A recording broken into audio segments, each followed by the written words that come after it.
राज्यात महापालिकेचं बिगुल वाजलेलं आहे आणि सर्वच पक्षांकडून जोरदार तयारीला सुरुवात झाली आहे।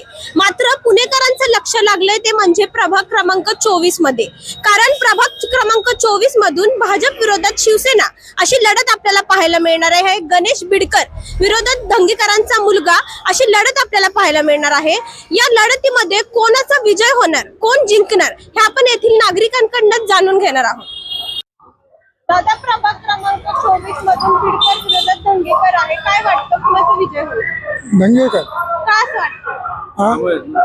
काम काय काय कामं झाली? आता कामाचे आहे सगळी, त्यांना माहिती आहे जनतेला। धंगेकरच येतील असं वाटतं? हा, शिवाय 4 सीट लागते।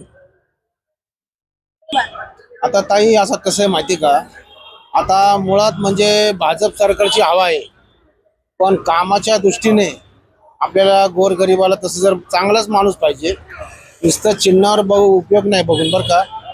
तर तसं जर बघायला गेलं तर रवींद्र भाऊ धंगेकर जे आहे ते आपल्यासारखं सामान्य माणसाला, गोरगरिबांना धरून ते चालतात। आणि शिवाय कधी पण तुम्ही निम्या रात्री जावा, दुपारी जावा, कुठलाही विषय जर आला त्यात तर ते बिचारे आपल्याला ते कधी असं नाही म्हणत नाही, करू बघू आणू असं म्हणत नाही, बाबा हा करतो बाबा या माझ्या ना। पण शेवट कसं वडिलांच्या ह्याच्यावर शेवट ते काय आणि पोरगा काय, शेवट ते बसले काय आणि ते बसले काय, शेवट तेच झालं ना। पोराकडे बापाकडे बघून तर पोरालाच मत देताल ना। जसं आता गणेश बिडकरला जसं आज माणूस नुसतं पक्षावर उपयोग नाही, पक्षाच्या जीवावर ते आज हे करतात, तसं ते ह्याच्यावर नाही करत।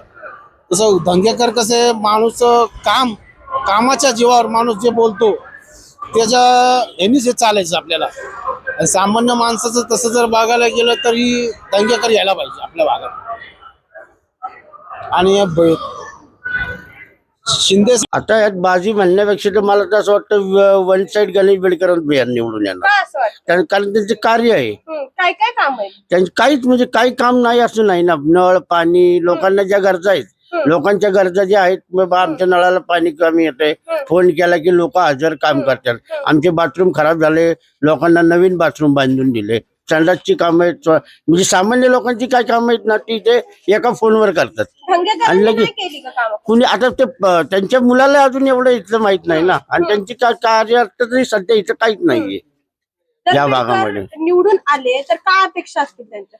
नाही, आता सगळ्यात बघा, सामान्य लोकांनी तुम्हाला जे सांगितलं ना की आमच्या इथं पाण्याचा प्रश्न आहे, पाण्याचा प्रश्न म्हणजे आमच्या इथं खूप पाणी येतं, म्हणजे घरात बऱ्याच संख्येमध्ये आमच्या इथं नुकसान होतं।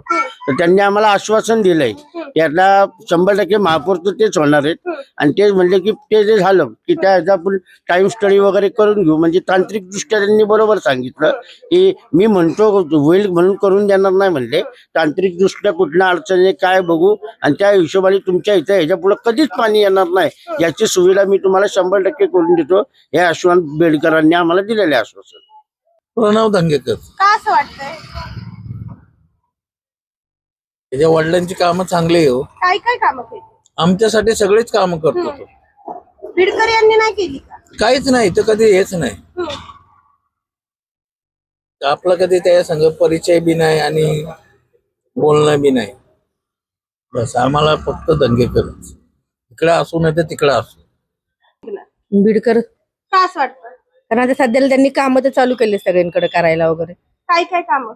आता त्यांनी बाथरूमची कामं केली, ड्रेनेजची कामं केली, सगळीकडे खड्डे होते तिथे त्यांनी कॉन्ट्रॅक्ट वगैरे टाकून दिले। त्यामुळे आता ते वाटतंय की करतील कामं ते पण आमची। ते निवडून आले तर तुम्हाला वाटतं तुमच्या काय अपेक्षा काय आहेत? आमच्या अपेक्षा इथे नाल्यांचं पाणी सगळ्यांच्या घरात घुसते, दरवर्षी तो प्रॉब्लेम आहे, तो प्रॉब्लेम त्यांनी सॉल्व्ह करावा।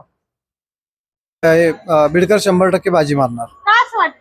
कारण की त्यांची कामं आहेत भरपूर। काय काय कामं झाली आहेत? रस्त्याच्या साफसफाई आहे, ड्रेनेजच्या लाईनचा प्रॉब्लेम सॉल्व्ह केलेला आहे त्यांनी, परत पाण्याचा प्रॉब्लेम सॉल्व्ह केलेला आहे। एक कॉल केला की त्यांचे प्रॉब्लेम सॉल्व्ह करतात ते लगेच।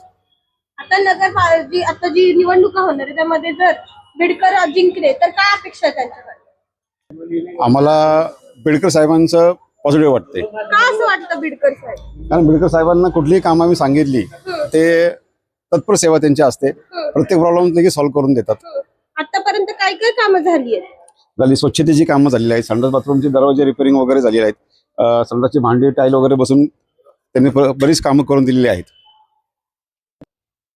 येत्या 15 तारखेला महानगरपालिकेचा जो मतदान असणार आहे आणि 16 तारखेला त्याचा निकाल लागणार आहे. या अनुषंगाने आपण प्रभाग क्रमांक 24 मधून लोकांच्या प्रतिक्रिया घेतल्या. गणेश बिडकर विरोधात धंगेकरांचा मुलगा, कोण जिंकणार, कुणाचा कौल आहे, कोणाचा विजय होऊ शकतो असे आपण त्यांच्याकडनं जाणून घेतले आहेत आणि आपल्याला काहीतरी संमिश्र अशा प्रतिक्रिया लोकांकडनं मिळाल्या आहेत. आता नेमकं प्रभाग क्रमांक 24 मधून कोण जिंकणार हे 16 तारखेलाच कळणार आहे. पुण्याहून मी पूजा मालुसरे, न्यूज अनकट.